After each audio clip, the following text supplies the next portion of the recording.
అమ్మా వీళ్ళు చిన్నపిల్లలు కాదు, వీళ్ళు అమాయకులు కాదు. అవునా, హత్య జరిగిన రోజున మాకు కూడా తెలియదు ఎవరు చంపారు. కానీ సిబిఐ వచ్చి ఎంక్వైరీ చేసి సాక్ష్యాలు ఆధారాలు అన్నీ చూపుతుంది అవినాష్ రెడ్డి గారి హస్తం ఉంది అని. గూగుల్ మ్యాప్స్లో అట హత్య చేసిన వాళ్ళు, హత్య చేయించిన అవినాష్ రెడ్డి ముందు రోజు కలుసుకున్నారు, ఒకే లొకేషన్ చూపుతుంది, ఆ రోజు కలుసుకున్నారు, ఒకే లొకేషన్ చూపుతుంది అని సాక్ష్యాలు బయట పెట్టింది సిబిఐ.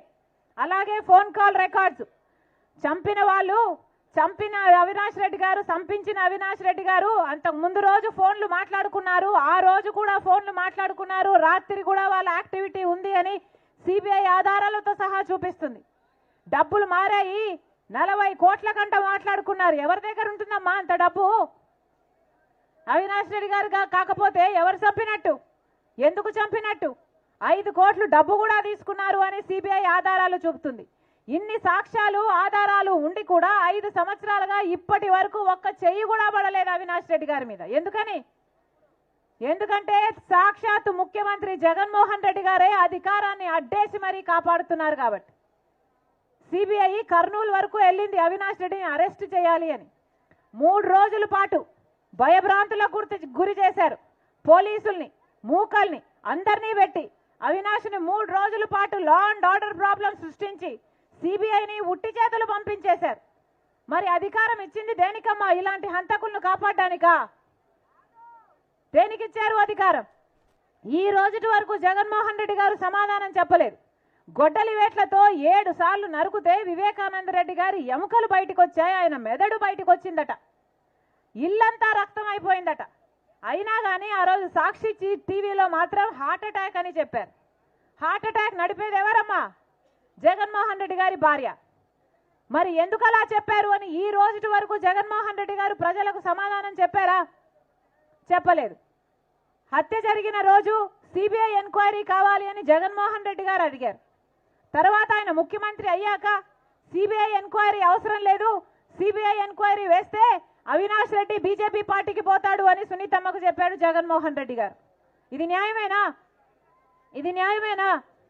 అమ్మా, ఇదే రాజశేఖర రెడ్డి బిడ్డ, ఇదే జగన్మోహన్ రెడ్డి గారి కోసం 3200 కిలోమీటర్లు పాదయాత్ర చేసింది ఆయన జైల్లో ఉంటే, ఆయనను ఆయన పార్టీని నిలబెట్టడం కోసం.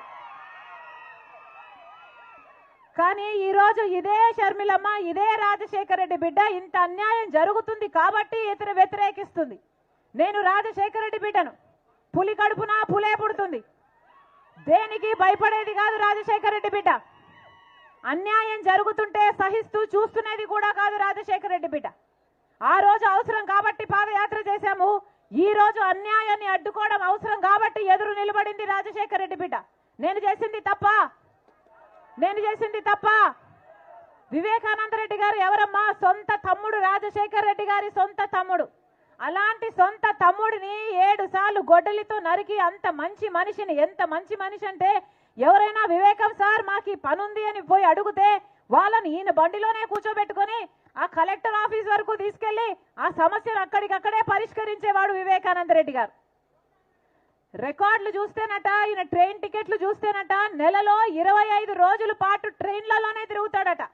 అంటే ఈ పని కోసం అక్కడికి, ఆ పని కోసం ఇంకొక చోటికి. అలాంటి ప్రజానాయకుడు వివేకానంద రెడ్డి గారు. భూతత్వం పెట్టుకుని వెతికినా అలాంటి వాడు దొరకడు ఈ రోజుల్లో. అంత మంచి నాయకుడిని చంపితే, మరి సొంత చిన్నాననే చంపితే జగన్మోహన్ రెడ్డి గారు ఏం చేశారమ్మా? 5 సంవత్సరాలుగా హత్య చేయించింది వీళ్ళు అని తెలిసి కూడా వాళ్ళ కాపాడమే కాకుండా ఇప్పుడు మళ్ళీ అదే అవినాష్ రెడ్డికి టికెట్ ఇచ్చారు.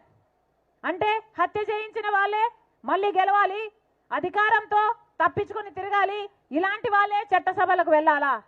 ఇది ఎక్కడి అన్యాయం? ఇది న్యాయం కాదని తెలిసే రాజశేఖర రెడ్డి బిడ్డ ఈరోజు ఎదురు నిలబడింది. అమ్మా, ఒకవైపు రాజశేఖర రెడ్డి బిడ్డ నిలబడింది, ఇంకోవైపు రాజశేఖర రెడ్డి గారి తమ్ముడు వివేకానంద రెడ్డి గారిని హత్య చేయించిన అవినాష్ రెడ్డి గారు ఇంకోవైపు నిలబడ్డారు. మీకు ఎంపీగా రాజశేఖర రెడ్డి బిడ్డ కావాలో, లేకపోతే మీకు ఎంపీగా రాజశేఖర రెడ్డి గారి తమ్ముడు వివేకానంద రెడ్డి గారిని హత్య చేయించిన అవినాష్ రెడ్డి గారు కావాలో మీరు నిర్ణయించుకోవాల్సిన సమయం వచ్చింది. ఒకవైపు న్యాయ